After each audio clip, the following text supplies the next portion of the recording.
tudo bem? Bom, estou aqui para gravar mais um pequeno vídeo para vocês sobre o nosso conteúdo. Eu vou acompanhar pelo nosso material, tá bom? Para pegar a sequência certinho de todo o nosso conteúdo e também vou acompanhar nos slides que vocês vão estar vendo aqui no canto aqui da tela da imagem. É importante que vocês acompanhem também lendo no material, inclusive as atividades, que eu coloquei pelo menos duas delas nos slides para a gente poder refletir juntos. Bom, então vamos lá. O assunto de hoje é a agropecuária asiática. Nós estamos estudando o continente asiático, tá? Então a única parte que eu não vou refletir é sobre a agropecuária na Rússia. Porque quando a gente estudou sobre o continente europeu, e como a Rússia é um país bicontinental, não é verdade?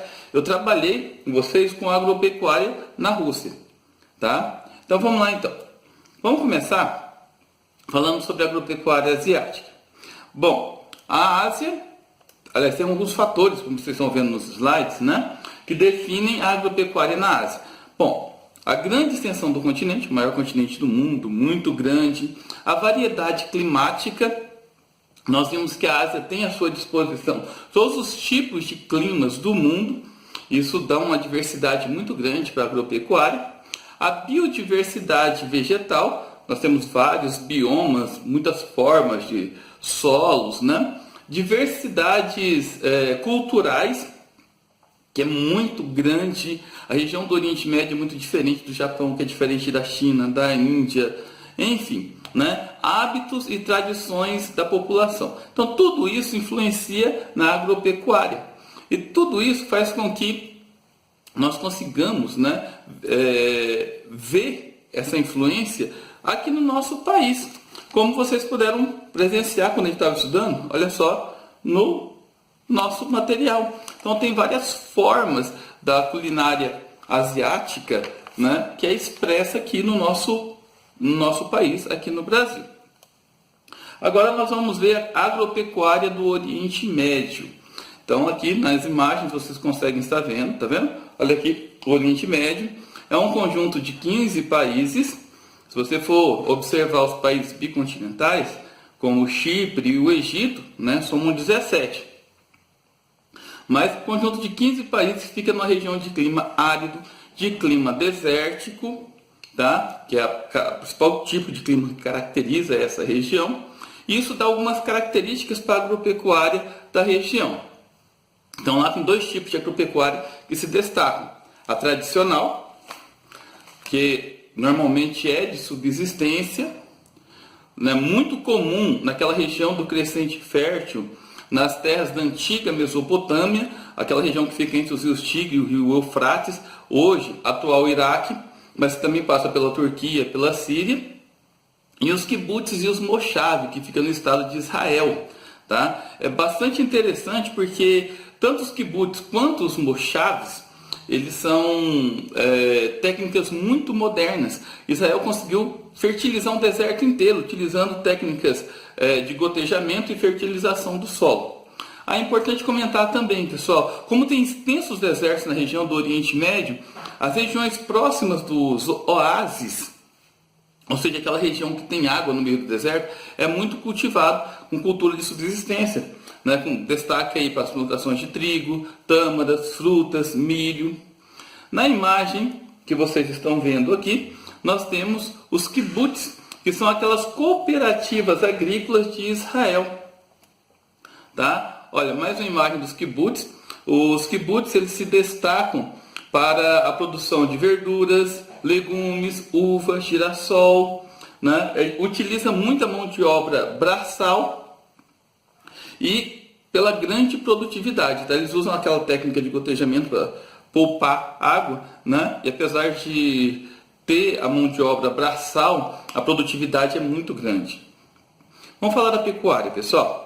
A pecuária nós temos duas formas dela, né? Nós temos a pecuária nômade e a pecuária transhumante. Tá, vamos começar com a pecuária nômade. Muito comum as tribos nômades, aquelas tribos que ficam nas regiões mais áridas, semiáridas, que não têm habitação fixa, elas precisam ficar mudando de lugares para lugares com seus rebanhos em busca de pasto. A transhumante, muito comum e nas regiões que tem montanhas por perto. Ou seja, os pecuaristas eles precisam estar mudando com os seus rebanhos, tá, em determinadas épocas do ano, para as regiões mais das montanhas e depois voltando para as regiões de baixas altitudes, devido ao contexto da seca, das chuvas.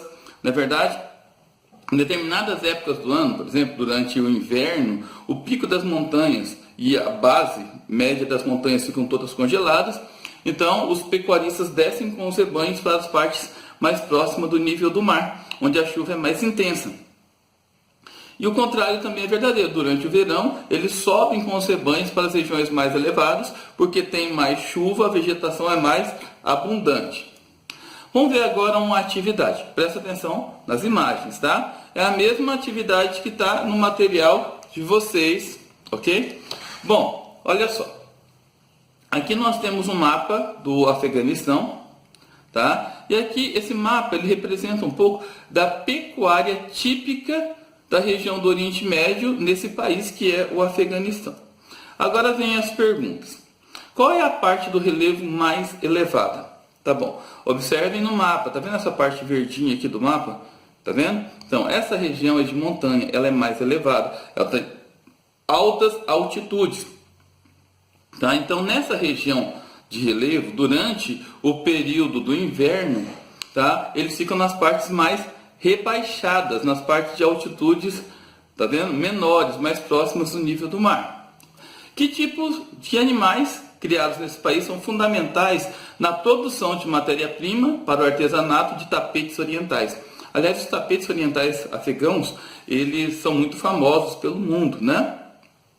E os animais, a principal pecuária dessa região é a pecuária ovina, a criação de ovelhas e carneiros. E o material é a lã do carneiro, que é muito utilizada para a confecção desses tapetes. Que tipo de pecuária é essa? Já comentei. A pecuária ovina, ok? Produção de carneiros. Vamos lá. Plantations asiáticas, ou sistema de agricultura na Ásia, nas outras partes da Ásia, além do Oriente Médio. Eu vou começar com esse mapinha aqui, para mostrar para vocês, olha só, o sul, aqui, o sul e o sudeste da Ásia. Tá vendo esse país aqui, ó? Índia, Tailândia, Camboja, Bangladesh, Nepal, Sri Lanka. O que esses países têm em comum? Vietnã, Camboja, né? O que esses países têm em comum? Esses países eles sofrem a influência de um clima típico da região, que é o clima de monções. Ou seja, o sistema de alta e baixa pressão das massas de ar faz com que nessa região chova intensamente durante 6 meses, durante o período do verão. E durante o período do inverno, né, são 6 meses de estiagem. Isso favorece a agricultura nessa região. Principalmente aqui na Índia, como vocês estão vendo, tem a planície do rio Ganges. Nessa região é muito intensa a agricultura durante o período chuvoso. Ok, vamos falar agora sobre a agricultura de jardinagem, muito conhecida aqui no Brasil como cultura de fundo de quintal. Tá? Então, a agricultura de jardinagem é uma produção agrícola tipicamente familiar, voltado para a subsistência, com grande uso de mão de obra braçal e técnicas tradicionais. Então, a jardinagem, como vocês podem observar na imagem, é típica da região da Ásia, na China, Índia, e principalmente no Japão. A mão de obra é braçal, como vocês podem ver, né? Precisa de um grande número de mão de obra, tá? Mas é necessário porque esses países são muito populosos e povoados. Então é característico dessa região.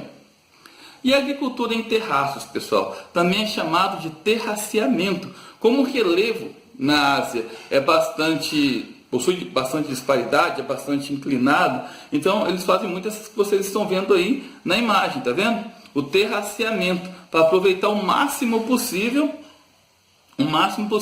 das formas de relevo e da produtividade. É um trabalho bastante exaustivo, bastante cansativo, utilizam animais para a tração da terra, entendeu? Bom, vamos falar agora das plantations. Plantations é aquele tipo de agricultura voltado para a exportação. E na tabela que vocês estão observando, nós temos os principais produtos cultivados, né? E também o ranking dos produtos no mundo. Olha só, o café, o Vietnã em 2011 aparecia na segunda posição, a Indonésia em terceiro, a Índia em quinto, o Brasil está na primeira posição. O amendoim, a China em primeiro, a Índia em segundo, o Sri Lanka em quarto. A cana-de-açúcar, a Índia aparecendo aí na segunda posição, a China na terceira, a Tailândia em quarto. Ó, o algodão também tem uma representatividade muito grande, o tabaco, né, o fumo. Agora vamos observar a atividade, pessoal. Ok, estou seguindo agora a atividade que está aqui no material de vocês, ok? Olha só, vamos observar. Observem bem essa imagem, acabei de comentar com vocês, ok? Agora vamos para as perguntas. Descreva para mim o espaço natural representado. Como é esse espaço, pessoal? O que vocês conseguem observar desse espaço? Bom, esse espaço é um vale fluvial, como vocês podem perceber, tá vendo? É um vale em V, fluvial porque tem um rio, tá vendo? Um curso de água, ok? É em áreas montanhosas, muito comum na Ásia, principalmente no sudeste asiático. Você consegue perceber também que nessa região o clima é bastante úmido, bastante quente, tá? Que tipo de produção agrícola está sendo desenvolvida? Bom, a produção agrícola nessa região é voltada para a subsistência, tá? Ela é voltada para a subsistência e é em terraços, em terraceamento.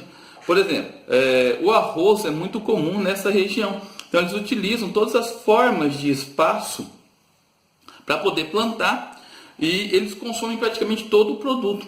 E outro contexto também desse tipo de produção, eles utilizam a mão de obra braçal e muitos animais, como bois, jumentos, cavalos, para atração animal, tá? E por último, quais são as suas características? Quais são as características dessa região aqui, pessoal? É fácil a gente poder perceber as características dela. Terraceamento, ok? Cultura de subsistência voltado para o consumo interno. Bacana? Vamos lá então, pessoal. Continuando. Agora vamos falar rapidamente sobre o Japão. A agropecuária do Japão. Então, só para a gente relembrar. Olha aqui o Japão. O Japão é um país populoso e povoado. Ele possui mais de 6 mil ilhas, sendo que as principais são as ilhas de Hokkaido, Honshu, Shikoku e Kyushu.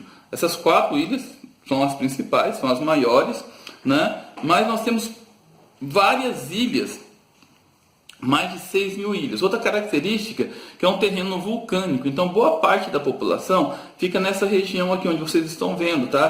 Tóquio, Nagoya, Kyoto, Osaka, Kobe, Hiroshima, né? Essa região aqui do Japão é extremamente populosa e habitada. Isso faz com que o Japão tenha algumas características voltadas para a agropecuária. Características que eu vou pontuar algumas para vocês aqui nos slides. Por exemplo, no Japão existe o predomínio de pequenas propriedades rurais, intenso uso de mão de obra braçal, tá? O número é bastante elevado de pessoas que trabalham no campo, apesar de ter só 4% da PEA, porque eles têm um espaço rural bastante reduzido. Só que é muito organizado, é eficiente, é moderno, utiliza modernas técnicas, muitos aditivos, fertilizantes, enfim, né? Tanto é que a agropecuária do Japão alimenta cerca de 30 habitantes por hectare. Nos Estados Unidos, só para você ter uma comparação, que também é moderna e eficiente, alimenta 2 habitantes por hectare. Tá? O principal produto cultivado é o arroz, que representa cerca de 40% de toda a área cultivada, só que de uns tempos para cá, legumes, hortaliças e frutas vêm ganhando destaque. Apesar de tudo isso, pessoal, o Japão é muito dependente da importação de matéria-prima, principalmente de alimentos. E o Japão desenvolveu uma aquicultura marinha.